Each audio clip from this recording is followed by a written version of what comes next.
Power to the Peaceful, Crystal C. Mercer here with the inaugural episode of I Have Notes, boldly standing at the intersection of theater arts and Black culture. I'm so excited to be recording this on a very special day, Ghanaian Independence Day.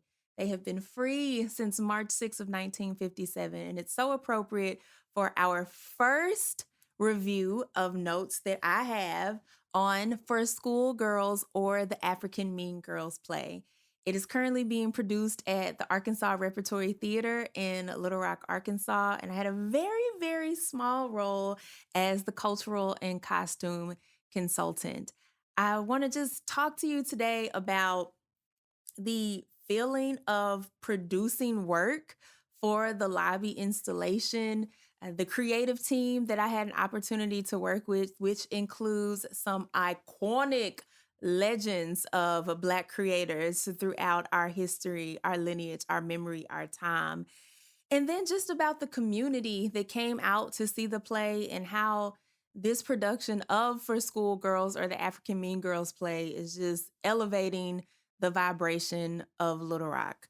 So I want to start with the lobby installation because I had a very, I say small role, but I made a 32-foot flag for the entrance of the space.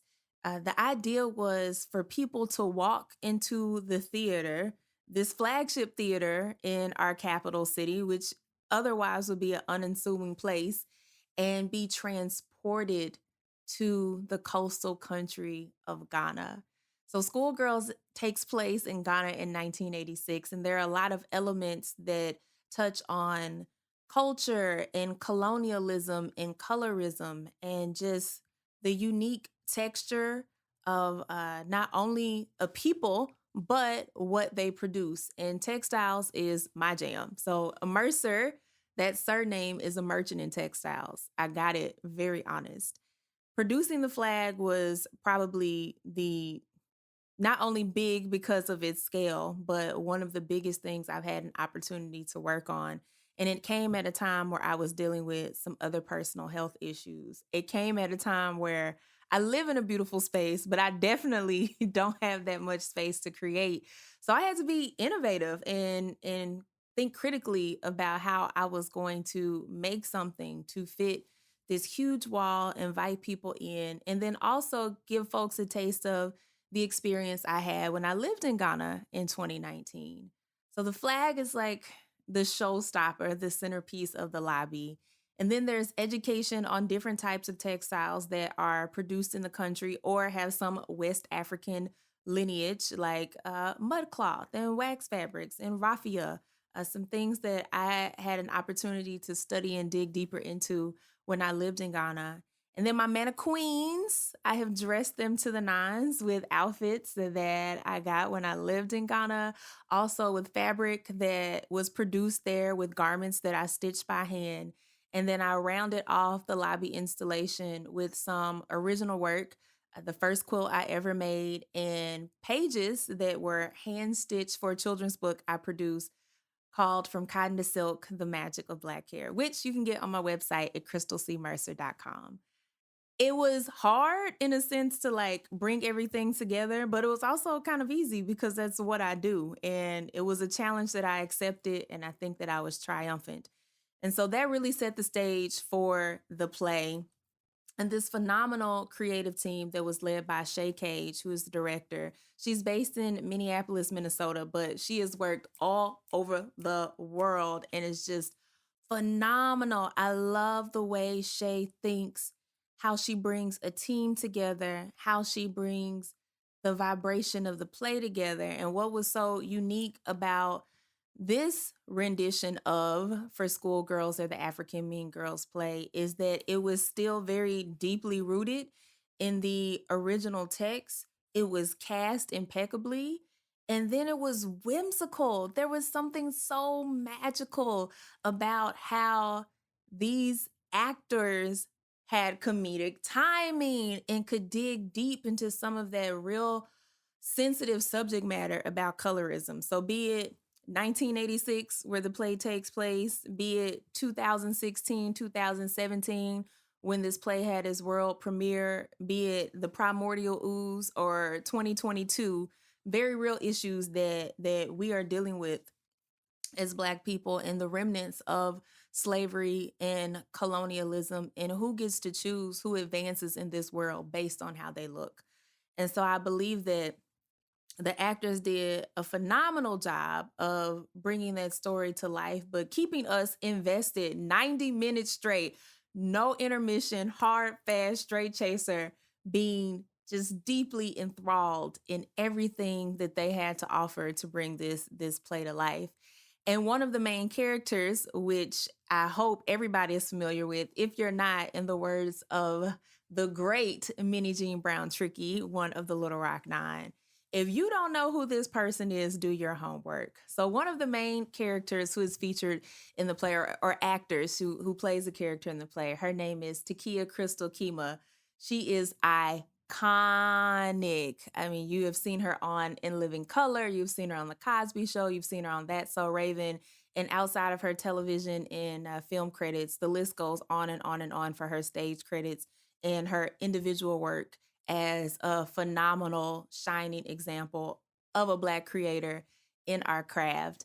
After the show, I had an opportunity to touch base with her, and she was very pleased with the lobby installation. She said it was one of the best she's ever seen, but this production was one of the best I've ever seen. I mean, a captive audience. Have you ever been captivated by a play? This is what this play did for us in Little Rock. And so many people who came to opening night and had the opportunity to mingle, participate in the champagne toast, celebrate the actors and the creative team. Everybody was just so impressed with the level of work. And as a Black creator, it's the level of work that I'm trying to bring to every project. And everybody brought it. I was so pleased to be a part of a production that just made people feel good. The people who worked on it, the people who came to see it. And even if I wasn't involved in the play, like, these are what these notes are about. You want to be moved. You know, you're not spending your time going to a place to sit there and complain. You want to walk away with something that provokes your thoughts and makes you feel good about what you've seen, and can definitely spark conversation and discussion with people that you come across. So I wanted to take a moment to share my notes and thoughts without giving too many spoilers away about the play. If you are in the Little Rock area, you have to go to the rep.org and get your tickets for Schoolgirls or the African Mean Girls play.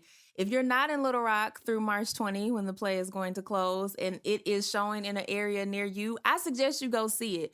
The work is simply beautiful, and it's fun to see how these teenage girls in this prestigious school navigate their self esteem, their character, their dreams, and their aspirations through all of these layered oppressive systems that Black women have to deal with. I mean, beautiful cast, beautiful production, creative team, beautiful community, which happens to be my hometown, and definitely worthy of the inaugural episode of I Have Notes.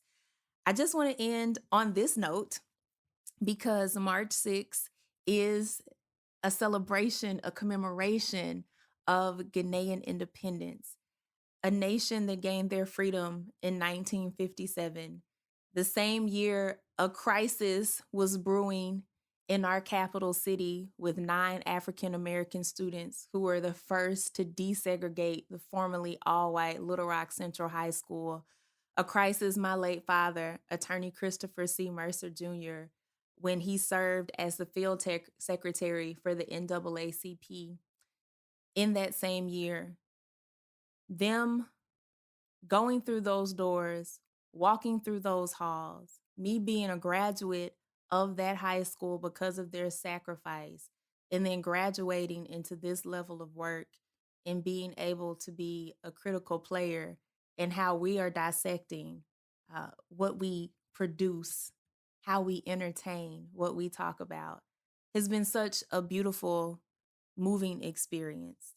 I lived in that country in 2018 and I came home to complete my graduate studies the following year. But Ghana is a place that will never leave me. It has been seared into my DNA. And I'm so happy that I've played this part to bring a place that I love to a place where I'm from here in Little Rock, Arkansas. So I want to thank you for tuning in to this inaugural episode. There are more to come because I am going to continue to be boldly standing at the intersection of theater arts and Black culture. And until that time comes again, I'll see you. Peace. In a theater program, there's always a special thanks. So I'm wrapping this episode with my special thanks.